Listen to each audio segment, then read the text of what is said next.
बाबांचंही नाव काय होतं? निगम. निगम म्हणजे वेद.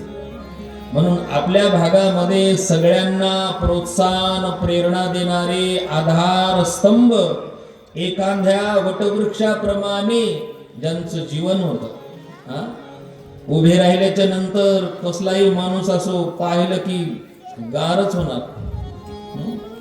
असं बाबांचं दर्शन होतं, अशी बाबांची आकृती होती. एकदम उचे पुरे अजानबाहू गुडघ्यापर्यंत हा वाणी.